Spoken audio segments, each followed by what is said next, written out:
Hello everyone. तो बच्चों, पहला शिफ्ट का पेपर हो चुका है। बहुत सारे बच्चों ने पेपर दिया। क्योंकि आप लोगों को पता होगा कि जेई मेंस पिछले इस साल की अगर बात करो, पिछले साल और इस साल की बात करो, तो बहुत हद तक पहले शिफ्ट का पेपर ही बता देता है कि जेई मेंस का मिजाज इस बार किस तरीके से रहने वाला है इस शिफ्ट का। तो पहले शिफ्ट के पेपर में जो चीज़ हुआ मैं आपको वो बता रहा हूँ। इस तरीके से मैं second shift, third shift, fifth, fourth shift सारे की एक वीडियोस लेके आऊँगा। उसके लिए चैनल को जरूर सब्सक्राइब कर लीजिएगा, बेल आइकन मत दबा लीजिएगा। तो पहले शिफ्ट में क्या क्या हुआ पहले मैं उसके बारे में बताता हूँ। ऑब्वियस सी बात है, मैंने पेपर दिया नहीं है। अपने जितने भी स्टूडेंट्स हैं उनसे बात की जिन्होंने पेपर दिया, तो उनसे मुझे पता चला। तो पहले शिफ्ट में जैसे मैं बात करूँ केमिस्ट्री की, तो केमिस्ट्री बहुत आसान थी। उसमें 30 to 40% क्वेश्चन तो ऐसे थे कि अगर आपको बेसिक नॉलेज भी है तो क्वेश्चंस तो आप आराम से कर लोगे। 60% क्वेश्चन फार्मूला बेस्ड आए हुए थे। और जैसे अगर बात करूँ बायोमोलिकुल्स, पॉलीमर, फिर केमिस्ट्री इन एवरीडे लाइफ, जो chapters surface tension, surface chemistry, ये सब चैप्टर जिसको आप अवॉइड करते हो उस चैप्टर से ठीक ठाक क्वेश्चंस पूछ लिए गए थे।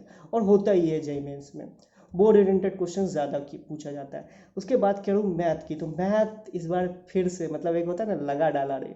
तो मतलब मैथ भी इस बार थोड़ा सा टफ था, और लेंदी भी पेपर था और टफ था, बच्चों से बन नहीं रहे थे।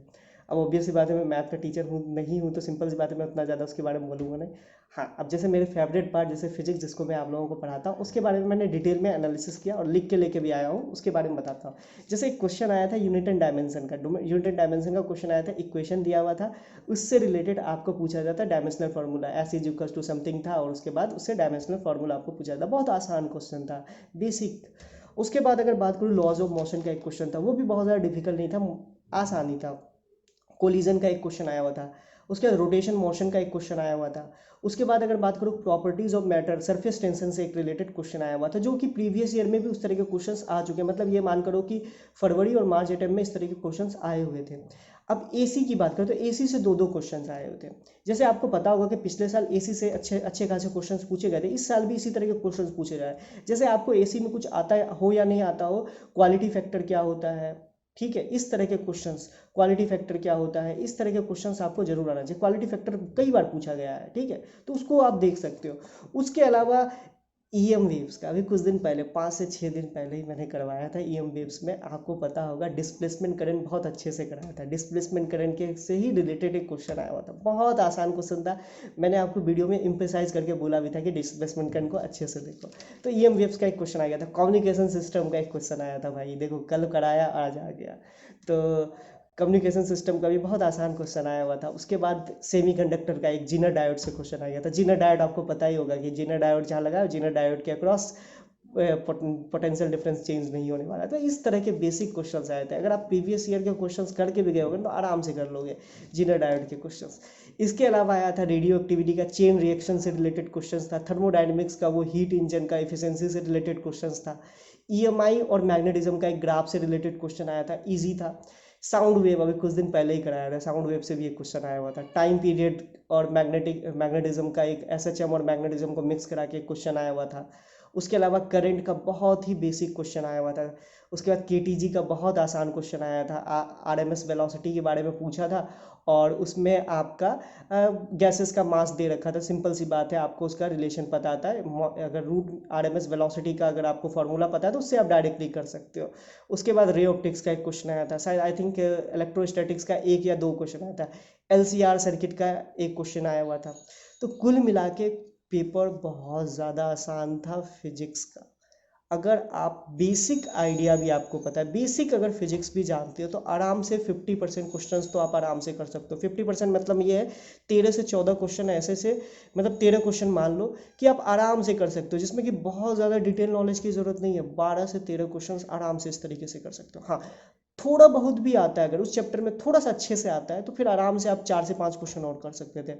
तो ये पेपर ऐसा था कि फिजिक्स में आप मिनिमम 20, मतलब एक एवरेज स्टूडेंट भी 20 क्वेश्चंस आराम से करके आ सकता था, क्योंकि 30 क्वेश्चन आए थे। सिंपल सी बात है, 5 आपको इंटीजर टाइप में सेलेक्ट करने थे, तो 20 क्वेश्चन आप आराम से कर सकते थे। 20 आराम से बोल रहा हूँ, अगर कोई मीडियम लेवल का स्टूडेंट है।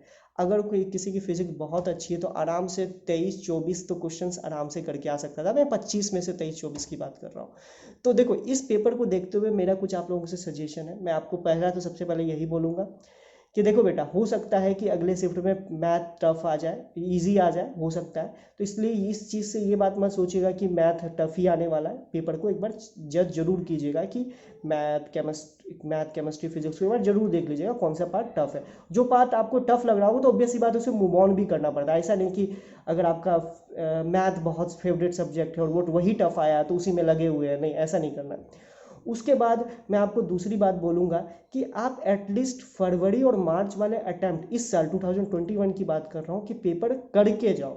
इससे क्योंकि देखो पैटर्न जो है ना वही आ रहा है। इस बार के जो पेपर का पैटर्न है वही सेम पिछले बार के जो पैटर्न था, पिछले बार के तरह के क्वेश्चंस भी पूछे जा रहे हैं। तो अगर आप फरवरी और मार्च अटेम्प्ट के पेपर सारे पेपर लगा के जाओगे तो आपको आइडिया रहेगा किस तरह के क्वेश्चंस पूछे जा रहे हैं। कैपेसिटर के भी बहुत इजी इजी क्वेश्चंस आए थे पिछले बार, इस साल भी आए हैं शायद। तो मैं आपको यही बोलूँगा कि कम से कम फरवरी और मार्च अटेम्प्ट के पेपर अगर आपके पास टाइम बचता है तो कर लो। जिसके पास टाइम है मैं उनके लिए बोल रहा हूँ, कर लो। उसके अलावा अभी आज और भी मैं क्लासेस लेने वाला हूँ, ऐसा नहीं है कि मैं क्लासेस नहीं हूँ। जैसे एक इलेक्ट्रिकल इंस्ट्रूमेंट की क्लास लूँगा, सोच रहा हूँ कि एसी पे रिलेटेड, एसी पे क्वेश्चन आया है तो सिंपल सी बात है उसके फॉर्मूला बेस्ड क्वेश्चन एक आप लोगों का सेशन लूँ।